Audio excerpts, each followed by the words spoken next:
Luna Tunes production, in association with her mom, Tony, presents Paul McCartney in London's O2 Arena featuring Ronnie Wood, Ringo Starr, and Paul's stolen bass returns after 51 years. I know. It's awesome, I know. Yes. Ooh, indeed. Okay. So for the younger people, which I hope there might be, Paul McCartney and Ringo Starr are the two last surviving members of the Beatles. And they still are very good friends. They talk on the phone, they visit each other when they can, but they both have their own lives and don't get to see each other as much as they like. Here's Paul and Ringo on the left side of the picture with the Beatles, the other two. And this is what they look like today. Ringo's 84 and Paul is 82. Not bad. Now, for any younger people who want to learn more about the Beatles, here is a picture of Paul McCartney when he was in his teens in the 1950s. Wasn't he a cutie? But if we keep waking up every day, we too will get older. Just 72 hours ago, Ringo Starr, Ronnie Wood, and Paul McCartney joined each other on the final show of Paul's Got Back tour. Over the weekend, McCartney performed a special rendition of his holiday tune, Wonderful Christmas Time, at his Manchester concert. McCartney and his band were joined by a group of kids from the You Should Be Dancing Theatre Academy for the performance. One of only a dozen or so times that McCartney had played that seasonal classic. He did play it live when I saw him in Liverpool in 2018, in December, before Christmas. And he had children on here. I think they might have even been wearing the same thing. Earlier in the show, McCartney showcased his missing bass guitar, telling the audience, "I haven't played it in 50 years. And what is more, we've got a special guest for you here, a Rolling Stone, Ronnie Wood." As a side note, Ronnie Wood is an English musician known as a member of the Rolling Stones since 1975, as well as a member of Faces and the Jeff Beck Group many years ago. Here's a list of Paul McCartney's set list. And as I look over this set list, I recognize that most of these songs are the songs he did with his tour in 2018 when I last saw him. And I can't remember the name of that tour.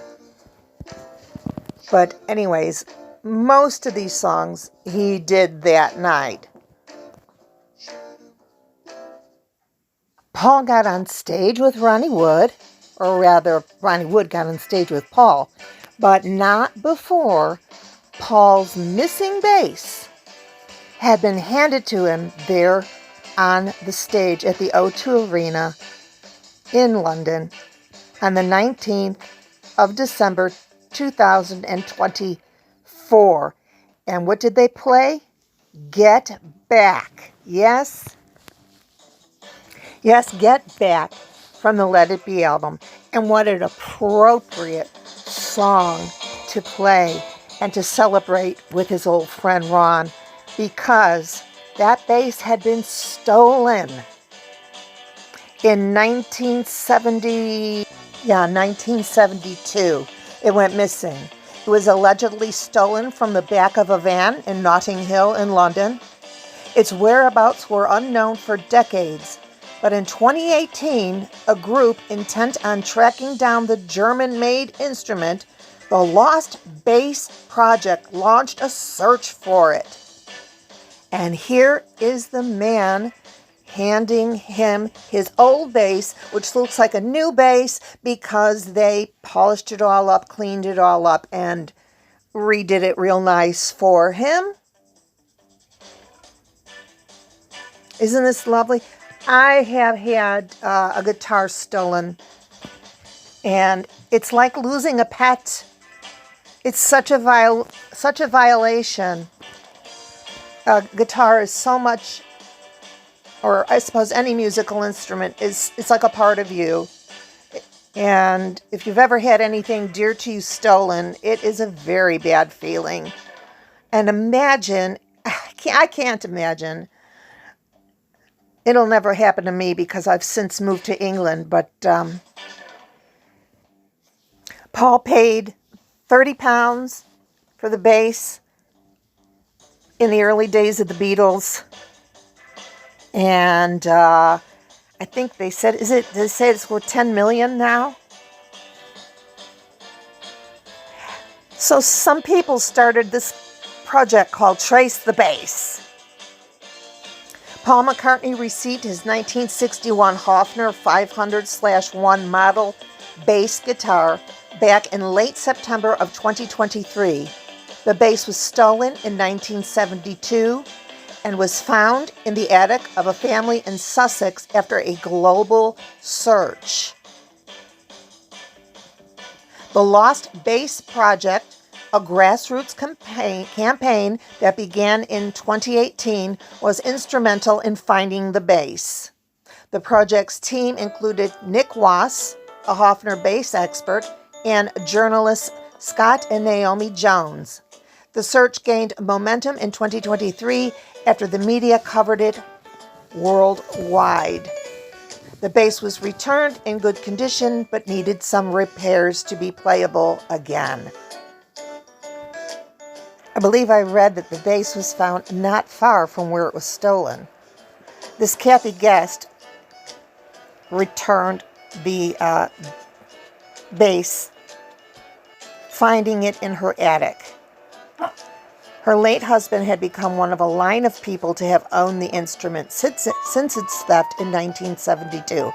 Now, how can they have been an owner when it was stolen? And you can't tell me that she wasn't interested in money. Oops, did I say that?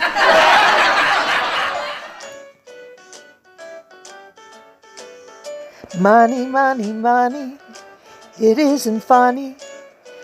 Whilst researching this video, I noticed that the bass that had been stolen and found had a pickguard on it in some of the old pictures, and then later some of the pictures it didn't.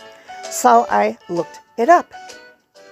And sure enough, McCartney removed the pickguard from his Hofner bass in August 15th and 16th of 1966, in between the concerts of Washington, D.C. and Philadelphia. Back to the concert we go. In London, at the O2 Arena, the 19th of December, 2024. Have you seen Paul McCartney? Were you there? Have you ever seen him? Comment below. So, again, Paul has been reunited with his old bass, his Hofner, and he is going to play Get Back with Ronnie Wood, like we spoke about earlier. And as I said before, what an appropriate song to get your old instrument back after 51 years. Get back to where you once belonged. Okay, then here we have Paul with a 6-string, and I saw him play this one time. He did a number called, now I've got the Elvis song in my mind. It's called In Spite of All the Danger. In spite of all the danger. Ooh. But there's also an Elvis song, or a couple of Elvis songs, that have a very similar sound. There's no doubt where they got that from. Elvis had one that, I've been traveling over mountains, ooh, even through the valleys too. And the two songs sound very much alike. And John and Paul were the quarrymen in those days. This was a big night at London's O2 Arena. Paul reunites with Ringo. And here's Ringo coming up on stage with Paul McCartney and his band. Peace and love. Liverpudlians have that very distinct accent, Scouse accent. I love it, and I love them. And I love Liverpool. This would have been a very special concert to go to.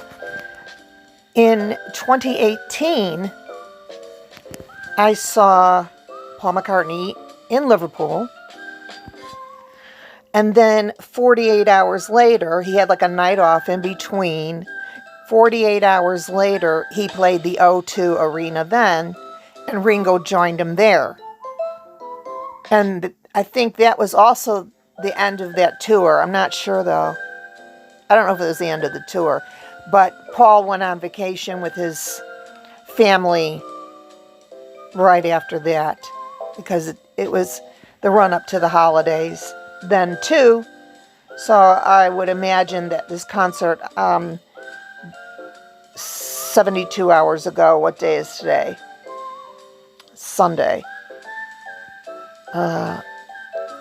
He'll be heading off to some warm place like St. Martin's with his family again for the holidays. Seems like that's what he's been doing the last few years or so. I don't blame him. The weather in England is horrible right now, and he spends a lot of time in New York, and the weather's horrible there right now, so who could blame him for going to a warm place? And here they are having an exchange. I love you all. I love all of you. Okay, I read it wrong.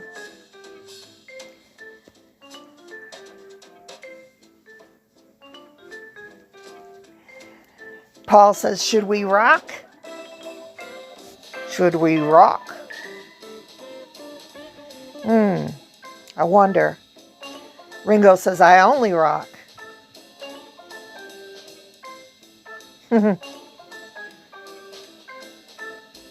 That's what brought them together.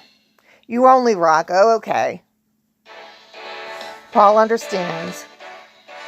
At 82 and 84, they're still rock and rollers. So I think rock and roll is here to stay. Do you think? Rock and roll is here to stay. It will never die. And here they were playing Helter Skelter. That's the red that's in the background. That gives it away. The stage show, so to speak. Helter Skelter. Helter Skelter. Very cool song. A little controversial, but that's not Paul's fault. Great tune. He was sort of competing with The Who at that time when he wrote that. It was a really hard rock song for that time that was on the White Album. And I don't know what they're singing here, but here they are with Ringo on the kit.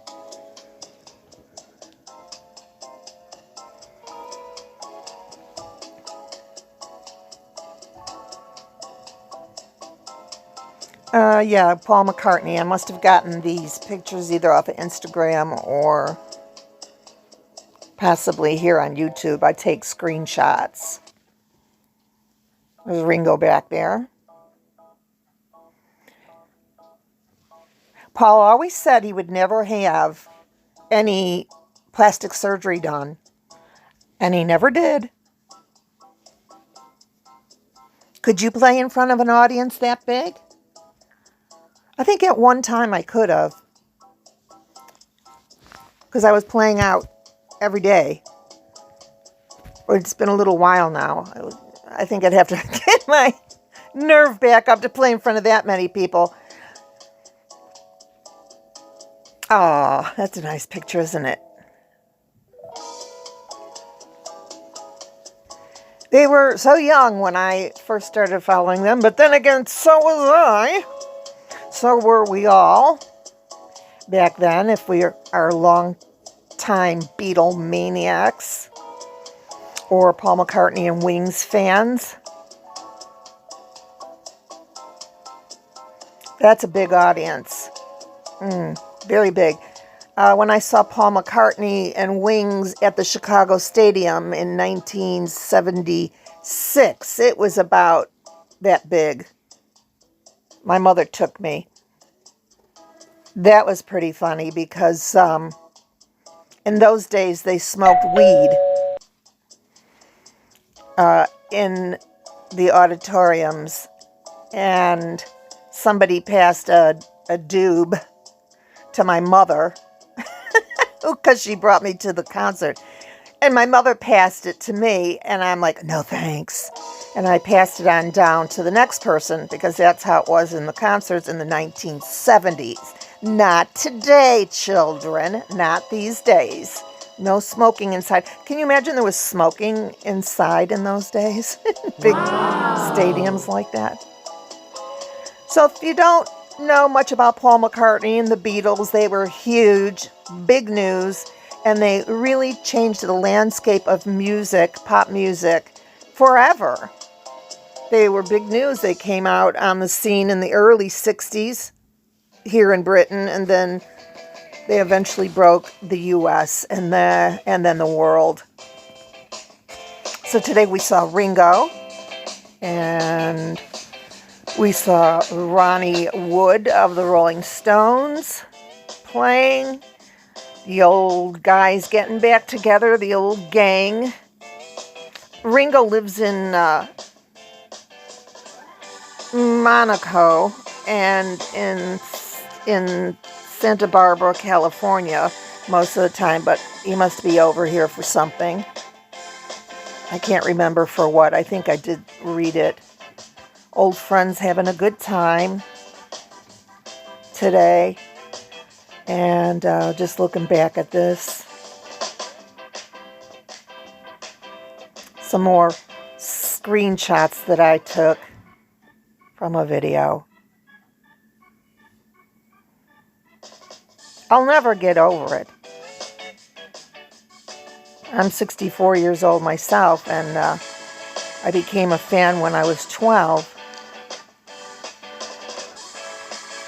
And because of them, I learned how to play guitar. I had already played the piano. I was classically trained on piano and flute, and because of these guys, I had to learn how to play the guitar. Come on, you gotta play the guitar. I'm not great, but I'm good enough. I can get by.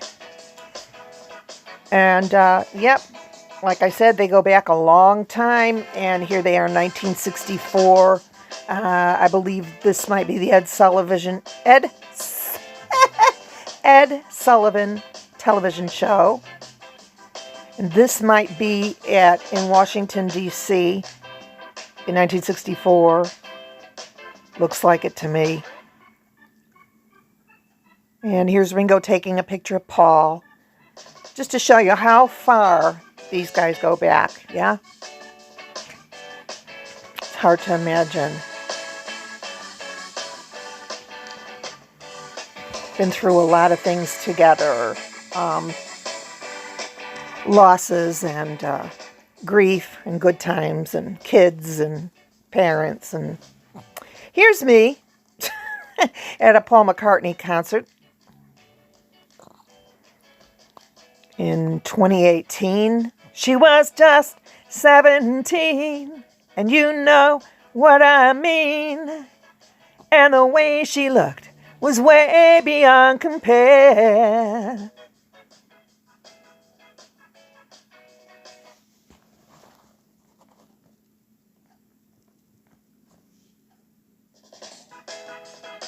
So we had the old mates on stage together, Ronnie Wood and Ringo star Paul McCartney. And of course, Paul's band, who he's been with for a long time. And of course, Paul goes way back to the Quarrymen, although this is the Beatles in the Cavern Club. And there's that bass that was stolen. That's the bass that he gave somebody else money for. She just miraculously found it in her loft. Happens all the time. 10 million pounds, about 13 million American dollars. Okay. Here's an old picture of it. So I want to thank you for being with me this evening. And I really appreciate it. I'm trying to get this channel up and running. I don't really know completely what I'm doing. I started off with the Beatles because I know them the best, but I will be covering other artists. I have Bob Dylan on here, a little something about The Who, because I had a beer with Roger Daltrey a few years ago. And so I'd really appreciate it if you put a thumbs up, a like, and subscribe if you like this. Stick with me. I hope that this channel grows, and I have to put on my thinking cap and get my creative juices flowing to keep coming up with ideas for videos, but that's what they do. It's called work. And I want to thank you very much for being here from me and my little dog on a Sunday evening. Have a great work week, and we'll see you next time right here in Living Color. Bye.